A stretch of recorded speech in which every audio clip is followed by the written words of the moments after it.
Φυλακίστηκε χθες το μεσημέρι, ολοκληρώθηκε η απολογία του. Μετέβη ενώπιον της κυρίας Ανακρίτριας στη 1 το μεσημέρι, όπου και ολοκληρώθηκε όλη η ανακριτική διαδικασία και διατάχθηκε η προσωρινή του κράτηση κατόπιν σύμφωνης γνώμης εισαγγελέως και ανακρίτριας. Πείτε μου, ήταν ομόφωνη, είπατε? Ήταν αναμενόμενο αυτό, δηλαδή έτσι θα συνέβαινε? Κοιτάξτε, ή κάτι πήγε στραβά? Σε κάθε περίπτωση η κατηγορία η δολοφονία οποία του αποδόθηκε αρχικώς ήταν η ανθρωποκτονία εκ προθέσεως σε ήρεμη ψυχική κατάσταση. Μάλιστα. Αυτή ήταν η κατηγορία που από τις βαριές κατηγορίες. Η πιο βαριά κατηγορία. Σε κάθε περίπτωση ο κατηγορούμενος αρνήθηκε την αποδιδόμενη σε αυτόν κατηγορία και αιτηθήκαμε με το γραπτό μας υπόμνημα την επιτρεπτή μεταβολή της κατηγορίας σε αυτή της ανθρωποκτονίας εξ αμελίας. Και αυτό γιατί δεν ήθελε σε καμία περίπτωση να επιφέρει το θάνατο του γαμπρού του.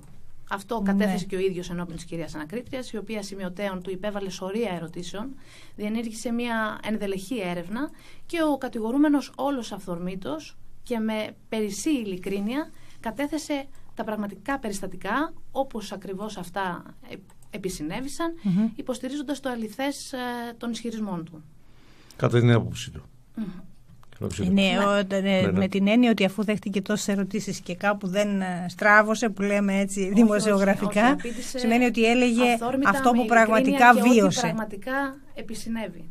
Και ήταν κατά όλη τη διάρκεια της απολογίας του σε άσχημη ψυχική κατάσταση. Αυτό θα σας ρωτούσα τώρα, κυρία Γόγουλου. Σε τι κατάσταση ήταν ο πελάτης σας χθες ενώπιον του δικαστηρίου? Έχει αντιληφθεί τι έγινε? Τι έπραξε? Δεν έχει ακόμη συνειδητοποιήσει ότι έχει φύγει από τη ζωή ο γαμπρός του. Αυτό δηλαδή αναρωτάται συνεχώς.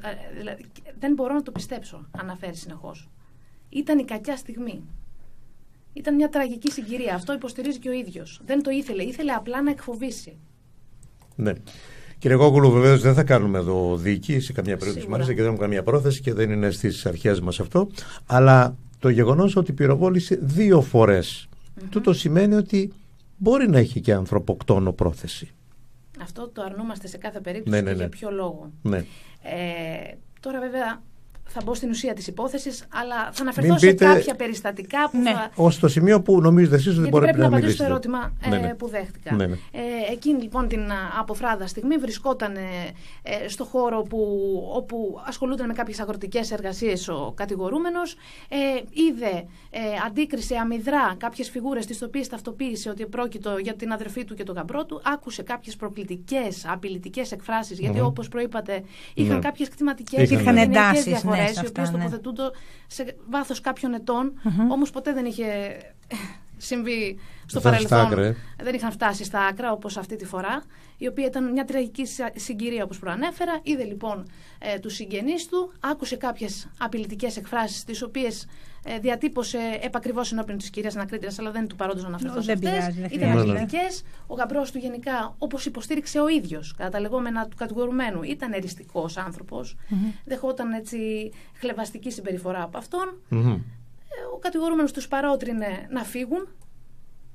Να λήξει εκεί το επεισόδιο, η διένεξή τους, δεν ήθελε να δώσει έκταση, όπως έπρατε και όλες τις άλλες φορές, έδειχνε ιόβια υπομονή. Αυτό που λέτε υπόθηκε από την αρχή και όταν πρωτομάθαμε την περασμένη Τετάρτη ότι έγινε το έγκλημα και από τα στοιχεία που είχαμε από την πλευρά της αστυνομίας, είχε διαρρεύσει έτσι ότι υπόθηκε ότι και η γυναίκα του είπε να φύγουν, αλλά ο ίδιος δεν θέλησε, το θύμα δηλαδή. Ο κατηγορούμενος υποστήριξε κάτι άλλο. Δηλαδή?